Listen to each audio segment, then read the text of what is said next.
முன் எப்போதும் இல்லாதபடிக்கு இன்றைக்கு விவசாயத்தின் மீது இளைஞர்களினுடைய பார்வை விழ ஆரம்பித்திருக்கிறது. இது மிகப்பெரிய வரவேற்கத்தக்க ஒரு விஷயம்.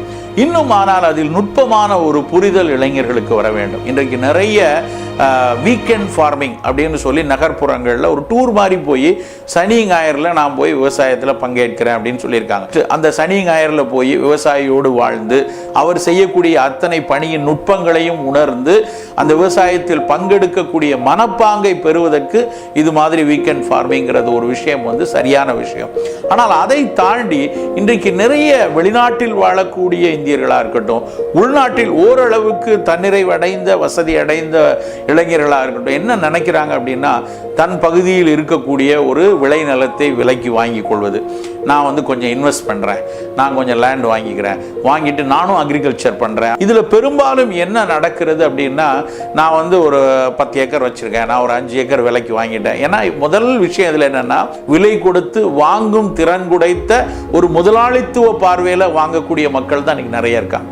அப்படி வாங்கிவிட்டு பக்கத்தில் யாராவது எனக்காக விளைச்சல் பண்ணி பக்கத்தில் யாராவது உழவு செய்து எனக்காக அதை நல்ல உற்பத்தி செய்து நல்ல விலைக்கு எனக்கு கொடுப்பார்களா, இது ஒரு பார்வை. இன்னொரு பார்வை, எனக்கான ஒரு இயற்கை விவசாயத்தை, எனக்கான ஒரு இயற்கை உரங்களை போட்டு என் குடும்பம் நல்லா இருக்கணுங்கிறதுக்காக நான் கொஞ்சம் பண்ணிக்கொள்ளவா அப்படிங்கிற மாதிரி பார்க்கக்கூடிய பார்வை இருக்கிறது. இதெல்லாம் தாண்டி நாம் இளைஞர்கள் வேறு மாதிரியான ஒரு புரிதலை கொண்டு வரும். இன்றைக்கு விவசாய தொழிலில் ஏராளமான விவசாயிகள் கடன்பட்டு கண்ணீரோடு அதை விட்டு நகர்ந்து விடலாமாங்கிற எண்ணத்தில் தமிழகம் எங்கும் இந்தியாவும் எங்கும் நிறைய பேர் இருக்காங்க.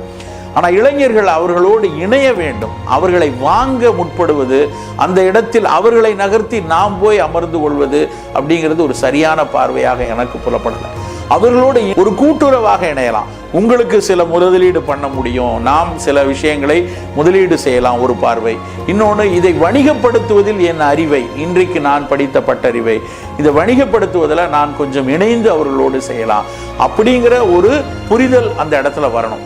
அப்படி ஒரு கூட்டுறவுகளை உருவாக்க வேண்டும். ஜேசி குமரப்பா அப்படின்னு ஒரு நம்மிடையே இருந்து தமிழகத்தில் இருந்து சென்று இந்தியாவிற்கு ஒரு தலைமை பொருளாதார நிபுணரா நுண்ணுமை பொருளாதாரம் பற்றி பேசியவர். அவர் காந்தியின் பொருளாதார ஆலோசகராக இருந்தவர். அவர் சொல்றது இதுதான், இங்க இந்தியாவுக்கு தேவை பெரிய பெரிய நிறுவனங்கள் இல்லை, இந்தியாவுக்கு தேவை சிறு நிறுவனங்கள், கூட்டுறவு நிறுவனங்கள், ஆங்காங்கே உருவாக்கி ஆங்காங்கே உற்பத்தி செய்து ஆங்காங்கே விநியோகம் செய்து அவரவர்கள் சந்தோஷமாக இருக்கக்கூடிய ஒரு நுண்ணுமை பொருளாதாரத்தை முதலில் சொன்னவர் ஜேசி குமரப்பா.